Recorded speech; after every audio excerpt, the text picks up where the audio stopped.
Nunca imaginé que una barbacoa familiar, algo tan corriente, tan nuestro, terminaría conmigo jadeando, aferrándome a la superficie del estanque mientras mi nieto reía. Pablo, mi dulce Pablo, o al menos, así lo conocía antes.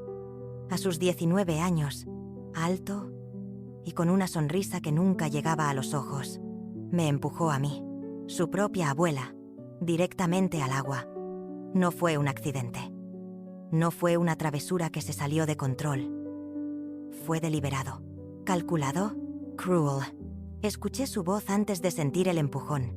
Vamos, abuela, a ver si aún sabes nadar como antes. Y luego, manos frías en mi espalda. Un empujón. Mi cuerpo giró. Grité, pero ya era tarde. Mis pies dejaron el muelle y caí al agua como una piedra. El impacto me quitó el aire. Mis extremidades se congelaron. Mi pecho ardía, mientras intentaba gritar de nuevo, y solo tragaba más agua del estanque. No había nadado en más de 30 años.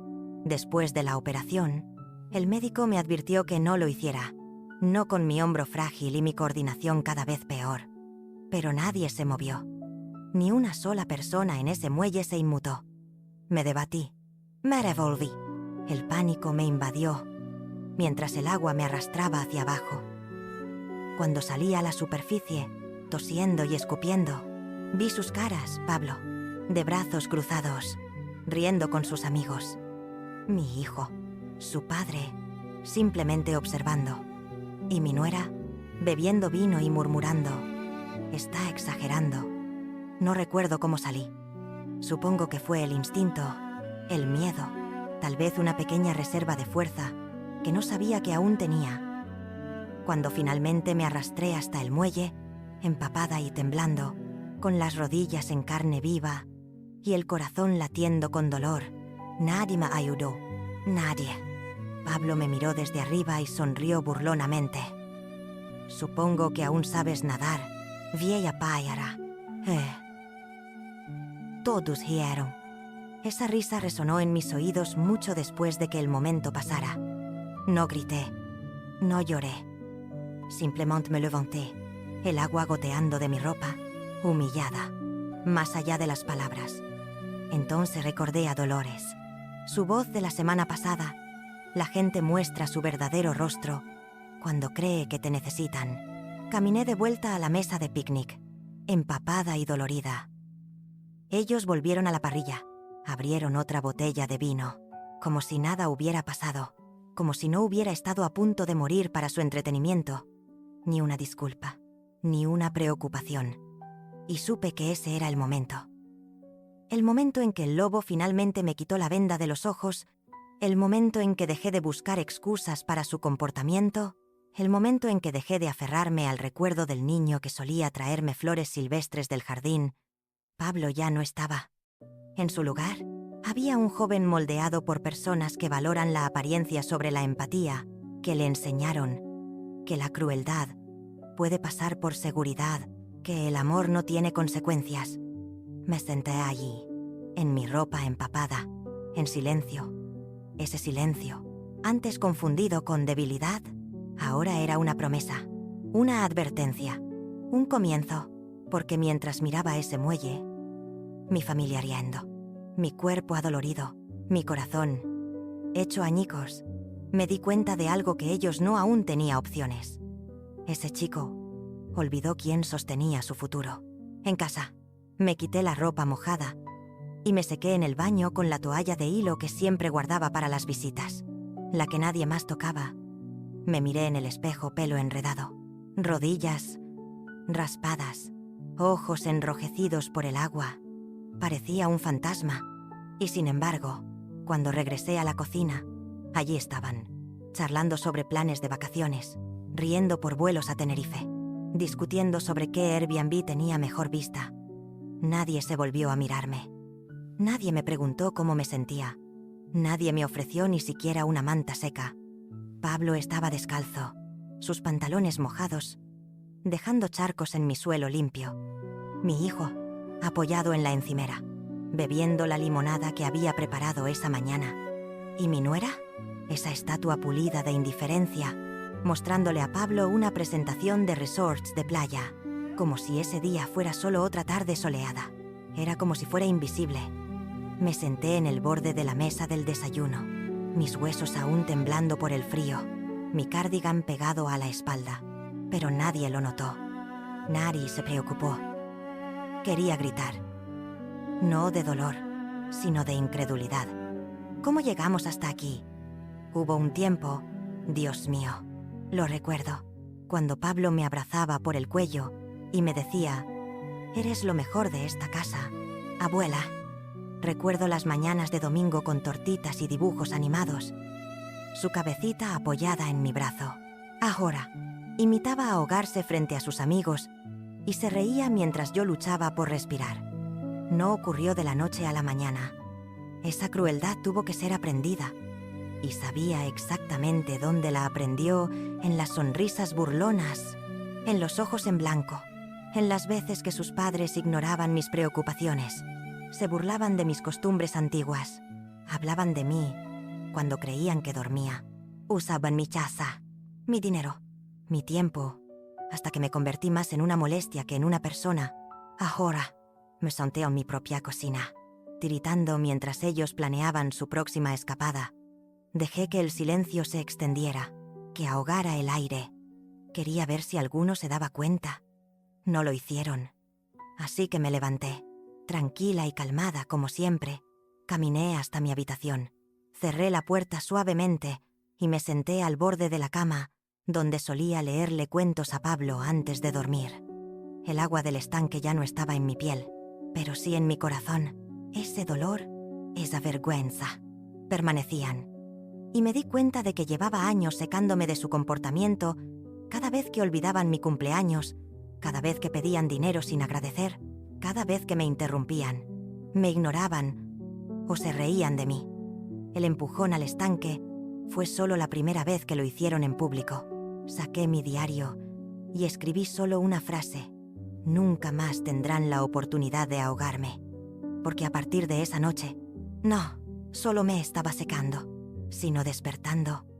Esa noche, mucho después de que la casa se quedara en silencio, me senté sola en mi habitación con la puerta cerrada. La vieja lámpara zumbaba suavemente a mi lado. No podía dormir, no con la imagen de Pablo, mi Pablo, riendo, mientras yo luchaba por mantenerme a flote. Me perseguía, no por la crueldad, sino porque era él. Yo crié a ese chico, no solo como abuela, no como una visitante ocasional de fiestas. No, lo crié cuando sus padres no podían molestarse. Cuando su padre perdió el trabajo por tercera vez y el banco llamó a la puerta, ¿adivina dónde terminó Pablo en esta casa? En mis brazos. Lo alimenté, lo bañé, la leí. Lo consolé durante sus terrors nocturnos. Puse su nombre en todos los formularios de emergencia. Pagué su matrícula escolar cuando sus padres no podían. Construí su mundo. Aún recuerdo el día que le compré su primer teclado de piano, de segunda mano a un profesor de música que se jubilaba. Gasté la mitad de mis ahorros y él se sentó en el suelo durante horas, tocando cada tecla como si fuera magia. «Abuela, esto es mejor que Navidad», dijo. Pensé, este niño siente profundamente. ¿Dónde está ese niño ahora? Recordé cómo las cosas empezaron a cambiar cuando cumplió 16. El teléfono nunca salía de su mano. Dejó de sentarse a la mesa. Sus gracias se convirtieron en gruñidos. El contacto visual desapareció. Al principio, lo atribuí a la edad. Los adolescentes son temperamentales. Me dije: «Todavía te quiere. Solo está creciendo». Pero no era eso. No solo creció, se transformó. Pequeñas señales lo delataron: chistes crueles, burlas por cómo removía el té, ojos en blanco cuando contaba historias. Debería haber dicho algo entonces. Debería haberle enfrentado, pero no quería alterar el barco. No quería perderlo. Así que me perdí a mí misma. Dejé que me interrumpiera, que sus padres rieran cuando me despreciaba, que me convirtiera en el papel pintado de mi propia casa, el niño que una vez lloró cuando me raspé la rodilla en el jardín, que solía besarme en la mejilla y preguntarme si los ángeles envejecían. Ahora era un extraño en mi cocina, haciendo bromas sobre ahogarme. Y quizás lo peor era que aún quería creer que quedaba algo de ese niño. Pero esa noche dejé ir esa fantasía. Cerré el último álbum de fotos que tenía de él. Páginas de sonrisas, con dientes separados y velas de cumpleaños, y lo puse en la estantería. No para olvidar, sino para protegerme, porque el amor sin límites no es amor, es servidumbre. Y yo ya he servido suficiente. Que sus padres recojan lo que crearon, que alardeen de sus solicitudes universitarias, de sus seguidores en Instagram, de su sentido del humor. A la mañana siguiente, se lo conté todo a Dolores, porque en ese momento necesitaba consuelo, necesitaba a alguien que simplemente escuchara. Y Dolores siempre lo hizo. Llevamos 30 años siendo mejores amigas. Hemos superado juntas innumerables tormentas. A la mañana siguiente, llamaron a la puerta de la cocina. No a la principal. Nunca a la principal. Dolores siempre entraba por el lateral como si fuera suya. Ábrame. Margarita. Traigo magdalenas y opiniones. Sonreí antes de llegar a la puerta. Allí estaba, con sus gafas enormes y su chubasquero turquesa, agarrando una bolsa de papel y 2 tazas de café, como si estuviera asaltando un campo de batalla. No pude decir ni una palabra antes de que ella dijera: «Tienes pinta de infierno. Siéntate. Te sirvo». Me senté, porque con Dolores no se discute, se recibe. Hicieron algo, ¿verdad?, dijo. «¿Hacen solo una vez?» Fue suficiente. No se sorprendió, ni dijo: «Ay, cariño», como la mayoría. Se inclinó hacia adelante, apoyó los codos en la mesa y dijo: «Entonces ya es hora». ¿Hora de qué?, pregunté. Sacó algo de la bolsa.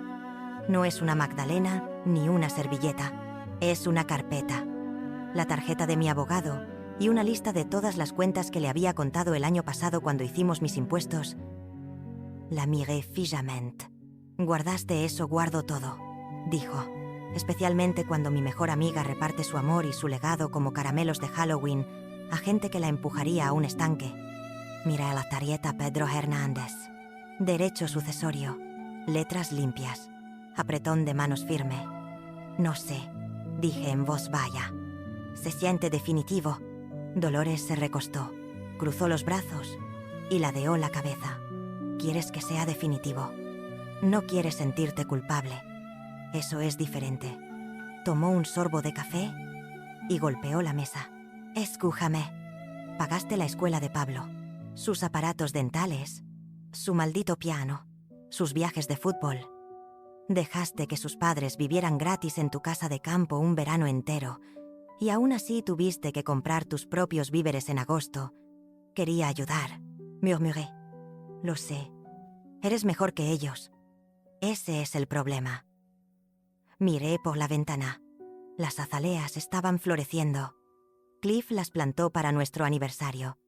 Siempre decía que eran flores tercas, lentas para abrirse pero imposibles de matar. Me sentía así ahora. «No quiero venganza», dije. Dolores estiró el brazo y me apretó la mano. «Por supuesto que no. Quieres liberarte». Y tenía razón. No quería gritar ni quemar la casa, ni irrumpir en la habitación de Pablo para exigir una disculpa que ni siquiera creía que merecía. Quería la paz que llega cuando finalmente dejas de rogar para que te vean. Dolores se levantó y me levantó por los hombros. «Vamos al pueblo. Vas a comer algo que no salga de una caja y luego llamamos a Pedro. Hace meses que no vas a esa cafetería». «Sí», admití. «Perfecto», dijo, agarrando las llaves. «Que vean cómo es la fuerza con cardigan y patas de gallo». Mientras conducíamos, con las ventanillas bajadas y el viento enredándose en mi pelo cada vez más fino, me di cuenta de algo simple, algo que me dejó sin aliento. Hacía años que no me sentía tan viva, y todo lo que hizo falta fue que alguien me recordara que aún era mía. La cafetería estaba llena. El ruido de los platos y el murmullo de las conversaciones envolviéndome como una manta gastada. Dolores removía el azúcar en su café con determinación, como si estuviera mezclando una poción, y me deslizó la segunda taza. «Bebe». Vas a necesitar espinazo y cafeína. No se equivocaba. Llamamos a Pedro Hernández, justo después del almuerzo. Me dijo que fuera esa tarde, que llevara todo lo que tuviera y que no endulzara nada. No lo hice. Llevé los documentos originales del fideicomiso, la carpeta que Cliff y yo preparamos tras su infarto y una copia doblada de la carta del fondo universitario, cuando Pablo estaba aún en la secundaria, emocionado por enseñarme sus notas. Recordé imprimir esa carta, lo orgullosa y esperanzada que estaba. 50.000 €, murmuré mientras Pedro hojeaba los papeles. Empecé a apartar ese dinero cuando tenía 10 años, regalos de cumpleaños, bonos, devoluciones de impuestos. Incluso me salté unas vacaciones un año. Cliff y yo acordamos la educación primero. Pedro levantó la vista, ceño fruncido. Sigue todo ahí, intacto. No lo ha necesitado todavía. No, dije con voz hueca. Ahora está en un instituto. Dice que quiere transferirse el año que viene. Ese era el plan, hasta que decidió que yo no pertenecía al muelle ni a su vida. Pedro no hizo preguntas, solo asintió, como haría un cirujano antes de operar. ¿Qué quieres hacer, Margarita?, preguntó. Cambiar el beneficiario, redirigir el dinero, cerrarlo del todo. Miré al techo un momento y susurré nada. Todavía no. Pedro levantó una ceja. Quiero observar, dije. Quiero ver cómo me tratan cuando creen que soy frágil, cuando piensan que están a punto de heredar. Quiero ver quién finge preocuparse y quién realmente aparece. Cerró la carpeta lentamente. Eso es frío. Es supervivencia. Dolores se inclinó. No estamos quemando puentes hoy, Pedro. Solo estamos comprobando cuáles nunca fueron reales. Pedro sonrió levemente. Justo. Salimos de su despacho 1 hora después con todo legalmente intacto, pero mi perspectiva cambiada para siempre. Ese fondo ya no era un regalo, era un espejo. Pasé el resto de la tarde en casa, caminando de habitación en habitación, como si inspeccionara una vida en la que ya no vivía. Me detuve ante la repisa donde aún estaba la foto de bebé de Pablo. Esos hoyuelos, esa sonrisa, esa sensación de seguridad. No la quité. No estaba lista aún. En su lugar, me senté a la mesa de la cocina y abrí una página nueva en mi diario. En la parte superior escribí: veamos quién me quiere sin el dinero. Debajo, hice 2 columnas. ¿Quién se da cuenta? ¿Y quién evita? Ni siquiera tuve que escribir el nombre de Pablo. Ya sabía dónde acabaría. Esto no era venganza, era claridad.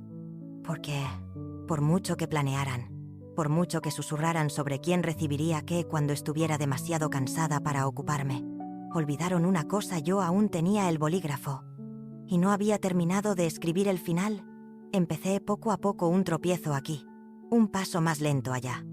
Me detenía a mitad de frase y me tocaba la frente como si olvidara lo que iba a decir. Dejaba que mis manos temblaran un poco al servir el té, solo lo suficiente para que la taza sonara contra el platillo. El efecto fue inmediato. No preocupación, no amabilidad, sino molestia. Pablo dejó de saludar cuando entraba por la puerta. Ahora era solo un gruñido. Si le pedía ayuda para llevar la compra, suspiraba tan fuerte que parecía que le había pedido levantar un coche. Mi hijo, Daniel, empezó a susurrar en la cocina cuando creía que dormía. Está empeorando. No creo que se tome la medicación. No puedo seguir limpiando tras ella. Su mujer, Paula, siempre rápida para poner cara de preocupación ante los amigos de la iglesia, ni siquiera se molestaba en privado. Dejó el horno encendido otra vez, dijo una noche.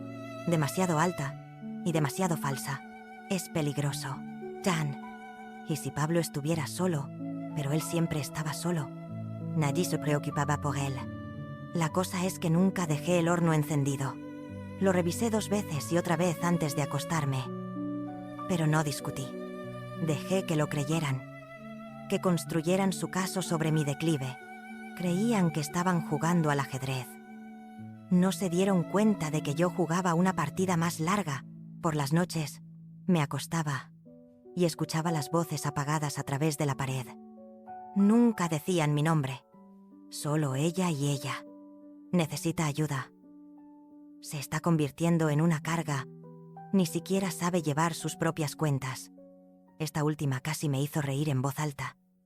Guardaba los libros contables en el cajón de los calcetines. Cada transacción, cada cuenta, equilibrada hasta el último céntimo. El fondo universitario, intacto. La hipoteca, aún a mi nombre, y aún así, me daban por muerta. Una mañana, entré en la cocina y encontré a Pablo y Paula susurrando en la mesa. Se congelaron cuando me vieron, pero no. Antes de que escuchara la palabra residencia, Pablo me miró como si fuera un objeto. «No ha oído eso», dijo. Serví mi café lentamente. Dejé que el silencio se asentara entre nosotros. Miré por la ventana al jardín que Cliff y yo habíamos construido desde cero. Nuestro santuario. Las hortensias estaban floreciendo de nuevo. Cosas tercas, igual que nosotros. «Soy vieja», dije en voz alta. «Para nadie en particular, pero no soy sorda». Ninguno respondió. Ahí supe que intentaban empujarme fuera antes de que pudiera poner un límite. Así que dejé que siguieran pensando que me deslizaba. Que hablaran. Que susurraran. Me hice más pequeña a sus ojos para que pronto pudiera desaparecer por completo. Y cuando lo hiciera, sentirían ese silencio como un trueno. Esa noche, abrí de nuevo mi diario y tracé una línea junto al nombre de Pablo en la columna «¿Quién evita?». La subrayé 2 veces. Junto a los nombres de Daniel y Paula, escribí «Quieren la casa, no a la mujer que la habita». Cerré el libro y sonreí en la oscuridad. Que susurraran, porque yo escuchaba cada palabra. Una semana después, llegó el último empujón. Fue idea de Paula una cena informal para sus amigas del estudio de yoga y los compañeros de trabajo de Daniel. Haremos una barbacoa. El gulliego. Quizá puedas hacer ese bizcocho de limón que tanto les gusta. No dije nada. Hice el bizcocho de todos modos, por costumbre, quizá por sentimentalismo. Pero no planeaba quedarme mucho tiempo. La casa olía a carne a la parrilla y a perfume de rosas. La risa brotaba del patio trasero como humo, delgado, ascendente, sofocante. Me quedé en la cocina, lejos de la multitud. Nadie me notó, ni siquiera Daniel, que antes se asomaba para preguntar si necesitaba ayuda con los platos cuando tenía 12 años. Me quedé junto al fregadero, fuera de la vista, escuchando, siempre escuchando. Entonces oí la voz de Pablo, fuerte, fría, goteando de ese sarcasmo que heredó de Paula. «A ver, ¿sabéis qué pasó?», dijo al círculo de invitados, medio borrachos. La abuela se cayó al estanque en la barbacoa. Se revolcó como una tortuga boca arriba. «Ayudadme, ayudadme». Risa, risa auténtica, de las tripas. Siguió yo. «Tío, no te estás ahogando de verdad. Seguro que solo busca compasión. Ya sabéis cómo son los viejos. Usan la debilidad como arma». Alguien soltó una risita y murmuró: «Eso es fuerte, Pablo». Pablo rió más fuerte. «No, está bien. Vieja pájara. Vieja pájara». Eso era lo que veía cuando me miraba. No la mujer que pagó sus aparatos dentales, ni la que se quedó despierta noches con él durante sus ataques de asma, ni la que guardó cada dibujo que hizo en una carpeta bajo su cama. Solo una pájara. Me quedé congelada tras la puerta de cristal, las manos temblando, no por la edad, sino por la rabia. Entonces oí la voz de Paula, suave y cortante, como un bisturí. «Es una responsabilidad», dijo. «No es familia». Se lo dije a Daniel. «Tenemos que pensar en el futuro, no en el sentimentalismo». Responsabilidad. No era la primera vez que me sentía prescindible, pero esta vez era definitivo. Caminé a mi habitación con calma. Ni una sola lágrima, ni una palabra para ellos. Me senté en la cama, las voces apagadas por la puerta cerrada, y sentí que algo cambiaba dentro de mí. Ya no estaba enfadada, ni siquiera destrozada. Estaba harta. Era la claridad que había esperado, la confirmación. La firma en el contrato invisible que habían escrito el día que Pablo me empujó al estanque. Abrí el cajón de la mesilla y saqué el sobre con la tarjeta de Pedro. Cogí el teléfono y miré el número. Llamé a Pedro Hernández. Contestó al segundo timbre. Soy Margarita. Estoy lista. No preguntó qué quería decir. Solo dijo, ven mañana. Trae los documentos. Trae tu DNI. Ya los tengo. Dije. Cuando colgué, volví al pasillo. El sonido de su risa era más débil ahora, como si perteneciera a extraños. El bizcocho de limón seguía intacto en la encimera. Cogí un cuchillo y corté una porción perfecta. No para ellos, para mí. Me senté a la mesa de la cocina, sola, y me lo comí despacio. Que cuenten sus historias, que beban, brinden y chismorreen, que fingan que soy invisible, porque a partir de mañana descubrirían lo invisible que podía volverme. Y cuando el silencio llegara, un silencio real, no sería debilidad, sería mi salida. No dormí esa noche. Me senté en el pequeño escritorio de mi habitación, el mismo en el que ayudé a Pablo a escribir sus ensayos universitarios, y abrí el portátil. La web de la Fundación de Becas ya estaba marcada. Cliff y yo la habíamos apoyado durante años. Era discreta, eficiente y noble. Su lema, la educación se gana, no se hereda. Escribí con determinación cantidad a donar 50. 0 €. Nombre del donante en memoria de Claudio José Hernández. Destino beca STEM para estudiantes de primera generación. Anónimo sí. Antes de hacer clic en confirmar, me detuve. Mis dedos flotaron sobre el teclado. Pensé en Pablo a los 9 años, sonriendo con los dientes separados, diciendo abuela, cuando sea mayor quiero hacer máquinas que ayuden a la gente a respirar mejor. Ya no dice cosas así. Ya no dice nada. Confirmé. Fiu hecho. No hizo falta un segundo inicio de sesión, ni un correo de confirmación. Solo una transferencia limpia y permanente. Cerré la pestaña y no miré atrás. Luego abrí otra ventana. Ambrac esta vez. Billet d'ida. Salida domingo. Destino Pinos Plateados. Una residencia tranquila a 2 provincias de distancia. Dolores tenía una amiga allí que la describía como pacífica, pero no muerta. Tenía un jardín, un taller compartido y residentes que jugaban al ajedrez sin hacer trampas. Perfecto. Elegí el tren más temprano, tranquilo, inadvertido. Mientras la casa dormía, hice una maleta ligera, una pequeña maleta, 3 jerseys, mis guantes de jardinería, la camisa de franela de Cliff, el diario de piel y una foto de mí con el bebé Pablo.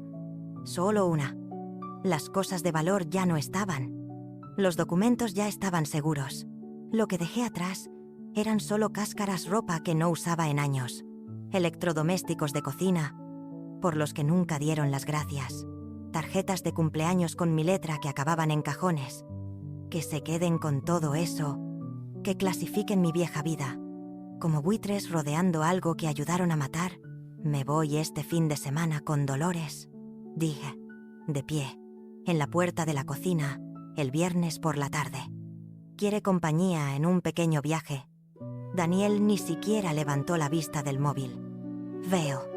Pablo murmuró, pasando a mi lado camino de la nevera. Paula fue la única que respondió. Y aún así, fue un que tengas buen viaje hueco y distraído mientras doblaba la ropa, como si le preocupara más mezclar blancos y colores que mi partida. Nadie preguntó a dónde. Nadie preguntó por qué. Nadie ofreció llevarme la maleta. Y me di cuenta de que esto no era solo abandono. Era cálculo. Habían dejado de fingir. En sus mentes, ya me habían archivado, etiquetado y guardado. La abuela solo es vieja. Probablemente no estará mucho más. Podía casi escuchar sus pensamientos. Di al oír. Estaremos aquí cuando lean el testamento. La maleta estuvo toda la tarde junto a la puerta principal. Los vi mirarla. Nadie preguntó cuándo volvería. Probablemente asumieron que no lo haría. Guay, sinceramente, tenían razón. La única nota falsa en este viaje era llamarlo fin de semana. Pero no volvería. No a esta casa. No a esta gente. Esa noche me senté al borde de mi cama y miré las paredes. Paredes que una vez estuvieron llenas de la risa de Pablo, de huellas de proyectos de pintura, del tarareo de Cliff mientras arreglaba el moldeado. Ahora estaban en silencio, frías, mirándome irme. La alarma sonó a las 5:30. Me moví como si deslizara. En el tiempo me cepillé el pelo. Doblé la manta de la cama. No escribí nada. No dije nada. Dolores llegó a las 6 en punto. Las luces bajas. El motor, ronroneando como un secreto a punto de ser guardado. Me quedé un momento en el salón, mirando la casa que había contenido mi vida, y a la gente que poco a poco le había quitado el significado. No había dolor, solo espacio. Salí por la puerta principal, maleta en mano, cerrándola suavemente detrás de mí. Nadie se movió. Ni siquiera Pablo. Mientras Dolores conducía hacia la estación, me miró. No preguntaron a dónde ibas, ¿verdad? Negué con la cabeza. Ni siquiera levantaron la vista. Hizo un ruido en la garganta, una risa amarga tal vez. Imagínate. Desapareces y nadie se da cuenta. Lo prefiero así, tía. Y era cierto. En la estación, nos abrazamos. Dolores me apretó un pequeño sobre en la mano. Por si acaso, dijo, Asenki. No lloramos. Mujeres como nosotras, que hemos visto nacimientos y muertes, y los espacios intermedios, no lloramos por la libertad. El tren llegó con un rugido bajo. Subí con mi pequeña maleta y me senté junto a la ventana, mientras el pueblo se desvanecía detrás, reemplazado por árboles, cielo y lo desconocido. Solté un suspiro que no sabía que había estado conteniendo durante décadas. Esto no era una escapada, era un renacimiento. Y en esa casa silenciosa, ni siquiera notarían mi ausencia hasta que se acabaran las toallas, el congelador estuviera vacío, y la mujer a la que una vez llamaron abuela dejara de ser conveniente. No me despidieron, pero sentirían mi ausencia. Y ese es un adiós que nunca olvidarán. Pinos plateados era tranquilo. No el silencio solitario, sino el pacífico. Canto de pájaros por la mañana, zapatillas arrastradas por el pasillo, el suave murmullo de la música clásica desde la habitación del vecino. Mi habitación era pequeña, pero limpia, una cama junto a la ventana, una estantería, una silla que no crujía al sentarme. Colgué la camisa de franela de Cliff en el gancho de la puerta. Puse la foto del bebé Pablo en el alféizar, no como invitación a los recuerdos, sino como un monumento. Miré esa foto y finalmente vi la verdad. Era solo un niño al que amé, no un hombre que mereciera poseerme. Esa tarde, me senté en el escritorio y empecé la carta. No solo a Pablo, a todos ellos, Daniel, Paula y Pablo. Escribí sus nombres arriba como si fuera un obituario. Y luego comencé. Fui yo quien se quedaba despierta cuando Pablo no podía dormir. Fui yo quien pagó su escuela, sus zapatos, su futuro. Fui yo quien nunca se olvidó de un cumpleaños, incluso cuando olvidaron el mío. Excusé, esperé. Y a cambio, se burlaron de mi miedo, minimizaron mis necesidades, trataron mi presencia como basura. Se rieron cuando me ahogué. Me detuve un momento y puse la mano sobre mi corazón. No latía a toda velocidad, como cuando los enfrentaba en voz alta. Latía con calma, constante. Retomé el bolígrafo. Esto no es venganza. No los estoy castigando. Pero ya no financiaré a personas que ven mi amor como una palanca. El fondo universitario se ha ido. La herencia seguirá. He dado suficiente. Ahora elijo la paz. Al final, no escribí con amor. Abuela. Firmé mi nombre completo, Margarita Isabel Hernández, porque eso era lo que habían olvidado que existía. No solo abuela, no solo madre, sino una mujer, completa. Doblé la carta, la metí en un sobre sin remite. No incluí regalos, ni dinero, ni fotos, solo verdad. Caminé hasta la oficina de correos de la esquina. La envié por correo certificado y no miré atrás. Kivu Elche. Me detuve en el jardín. Algunos residentes habían empezado un pequeño huerto de verduras. Un hombre mayor plantaba tomates, las manos hundidas en la tierra. Levantó la vista y asintió. ¿Primer año aquí? Sí. Die. Buen zizio, dijo simplemente. Aquí nadie te pide que demuestres tu valor. Sonreí. ¿De verdad? Por eso vine. Cuando volví a mi habitación, preparé una taza de té y miré cómo el viento movía los árboles. No ravishea móvil. No lo había traído. Si necesitaban hablar, tendrían que hacerlo sin rastrearme, sin expectativas, porque ya había dicho todo lo que necesitaba decir. Y esta vez, tendrían que sentarse con ello. Pasaron exactamente 5 días desde que envié esa carta hasta que llegó la primera onda expansiva. Pedro me lo contó después, en uno de sus raros correos con risa, que Daniel fue a su despacho 10 años más viejo y 20 kilos de pánico más ligero. Aparentemente, la carta llegó en el desayuno. Pablo la abrió, esperando quizá un cheque, una nota sentimental o instrucciones para reclamar su dinero.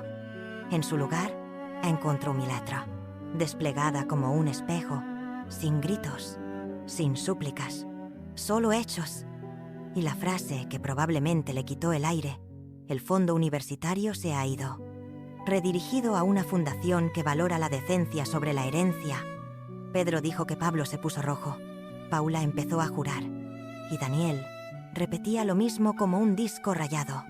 Pero pensábamos que esperaría. ¿Esperar qué? A ser respetada, a ser lo suficientemente útil, a estar muerta. Ya había esperado suficiente. Ese día, Pedro entregó el resto documentos oficiales. Confirmación de que el fondo ya no era suyo, de que había eliminado todo acceso digital, de que toda la correspondencia ahora pasaba por él. Me temo que se ha declarado inalcanzable, les dijo Pedro. Está dentro de sus derechos. No oí sus gritos, pero podía imaginarlos. Paula, paseando por la cocina, furiosa, porque sus planes cuidadosos se habían derrumbado. Daniel frotándose las sienes, dándose cuenta de que su plan B había desaparecido. Y Pablo, pobre Pablo, dándose cuenta de que burlarse de alguien en silencio no funciona cuando esa persona abandona la habitación por completo. Sin email, sin número de teléfono, sin dirección, solo ausencia. Esa tarde, me senté en mi pequeño balcón nuevo, una manta sobre las rodillas, té a mano, viendo a un par de gorriones discutir por una maceta. Era pacífico. No el silencio solitario, sino el silencio ganado.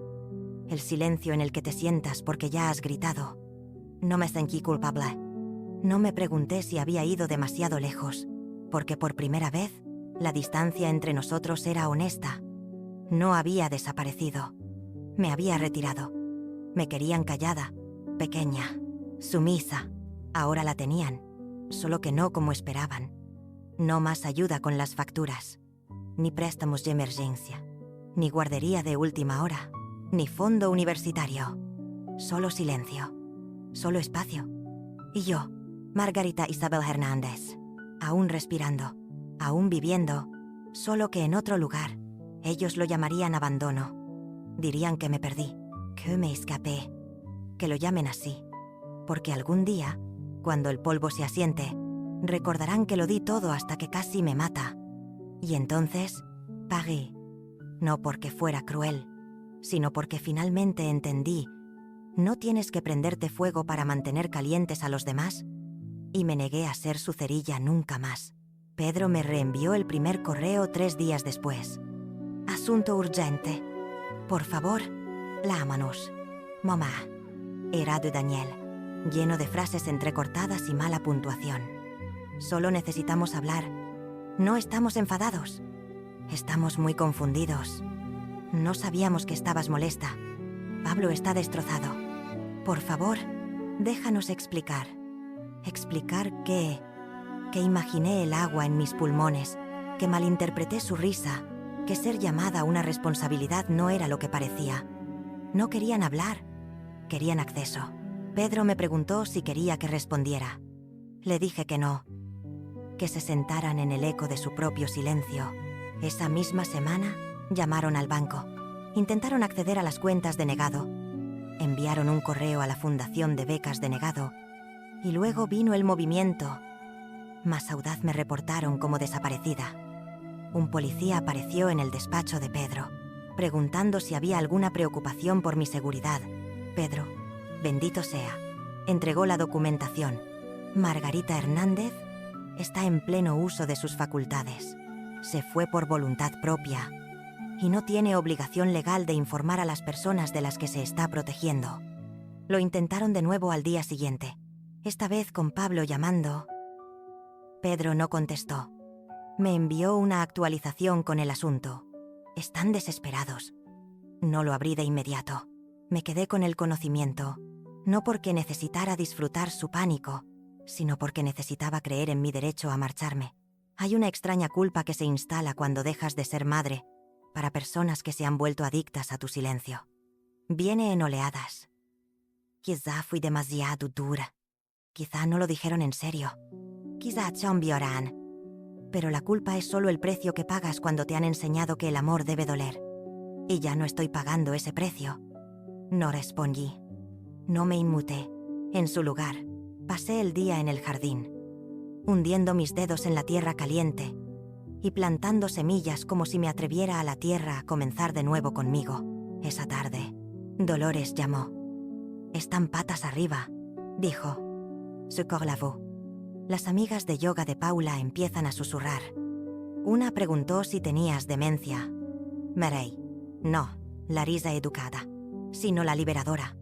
Bueno, dije, debo ser la paciente con demencia más organizada que han visto.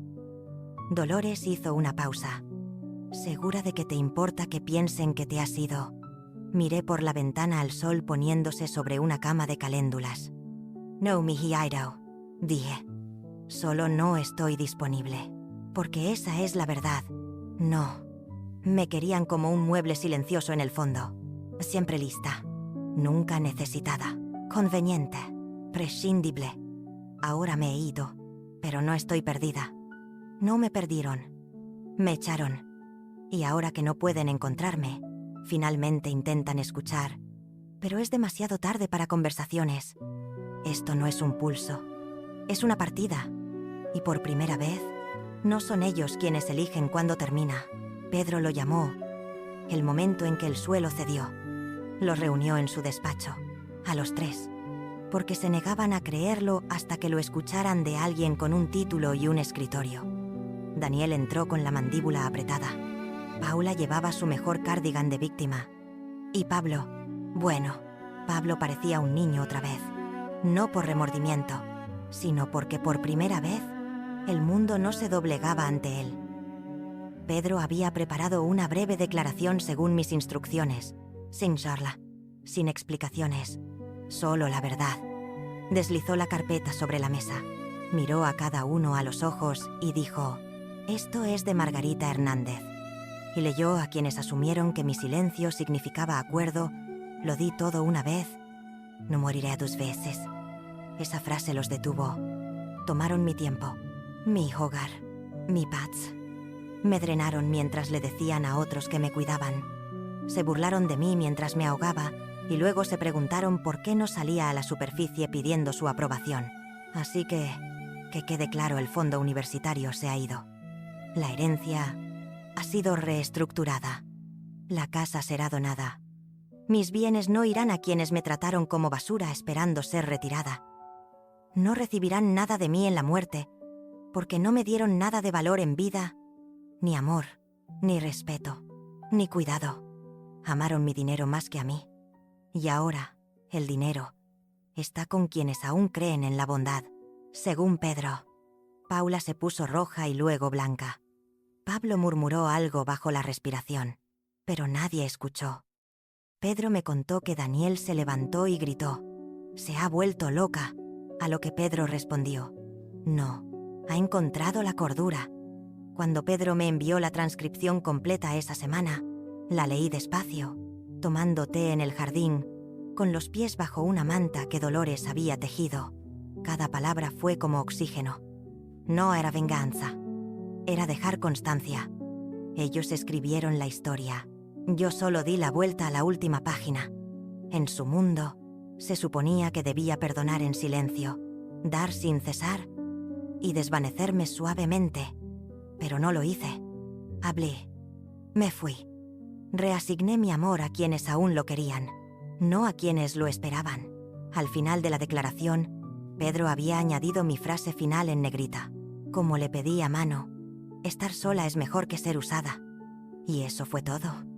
La fantasía de la herencia murió allí, en un despacho de abogados, bajo una luz fluorescente suave, no con un estruendo, sino con la verdad. Salieron en silencio, no porque entendieran, sino porque ya no podían discutir. Su control se había ido, y todo lo que quedó fue el eco de todo lo que dieron por sentado. No necesité estar allí para verlo. Algunos finales se disfrutan mejor desde la distancia. Dolores me contó que empezó con una puerta que se cerraba de golpe. Pablo volvió de la oficina de becas de su universidad con una carpeta llena de malas noticias y una boca llena de culpas. Nadie me dijo que el dinero se había ido. Gritó. Paula le espetó. Quizás si no te hubieras reído cuando casi muere, aún tendrías un futuro pagado. Daniel solo se quedó allí, frotándose las sienes como si pudiera exprimir una versión mejor del pasado. Pablo no volvió a clase después de eso, y cuando su cheque de reembolso no llegó porque la oficina de becas confirmó que el fondo ya no existía, finalmente lo entendió. No fue castigado, solo fue excluido. Dolores me contó todos los susurros en la tienda de comestibles, las miradas de reojo en la iglesia. Dijeron que desapareciste, me dijo por teléfono. Pero yo les corregí. Oh, dije, sonriendo en mi té. Retiré mi inversión de una empresa tóxica. Me reí tan fuerte que tuve que dejar la taza. Mientras, en la casa del estanque, la espiral se profundizaba. Daniel volvió a beber. Poco al principio. Una cerveza con la cena. Luego vino. Luego whisky. Paula se quejó a su hermana de que la desaparición de mamá arruinó todo. Nunca usaron la palabra irse. Para ellos, seguía siendo un fantasma que atormentaba su relato. Nunca existí como una mujer que se eligió a sí misma, solo como una figura que les debía más. Pero el vecindario no se tragó su acto durante mucho tiempo. La noticia se corrió rápido una vez que Pedro confirmó que estaba viva, bien, y que había trasladado todos mis asuntos legalmente. Viejos amigos que antes asentían educadamente a Paula, ahora le daban la espalda en los potlucks. Los miembros de la iglesia le ofrecían sonrisas huecas a Daniel, pero ya no invitaciones a hablar en los desayunos de hombres. Su reputación comenzó a decaer, no por escándalo, sino por la verdad. Si te burlas de una mujer en público y le quitas su valor en privado, la gente empieza a recordar cosas. ¿Quién crió a Pablo cuando sus padres no podían? ¿Quién financió sus vacaciones con pequeños préstamos? ¿Quién horneó para cada funeral? Llevó flores a cada boda. Y nunca pidió, gracias yo. Y ahora me había ido. El círculo social del que dependían no se derrumbó. Simplemente giró sin ellos. No tuve que gritar. No tuve que defenderme. Solo dejé de contribuir. Los amigos de Pablo se alejaron cuando dejó la universidad. Su teléfono, antes un arma de juicio constante, pasó más tiempo boca abajo. Daniel y Paula discutían más fuerte. Las peleas resonando en una casa que antes olía a mi bizcocho de limón. La nevera a menudo estaba vacía. El correo se acumulaba. Una noche, Dolores llamó para decirme que había oído a Paula gritando en el porche: ¿cómo se atreve a llevarse todo? Pero no me llevé todo. Dejé las cortinas, los platos, las llaves, el silencio. Todavía se tenían el uno al otro. Pero creo que están empezando a darse cuenta de que les gustaba que estuviera callada, porque yo cargaba con el peso de su disfunción. Ahora el peso es suyo. Y yo estoy aquí, en mi balcón, con una bebida caliente, el sol en la cara, rodeada de personas que dicen por favor y gracias sin esperar nada a cambio. Que se sienten en el silencio, porque ya no es mi trabajo llenarlo.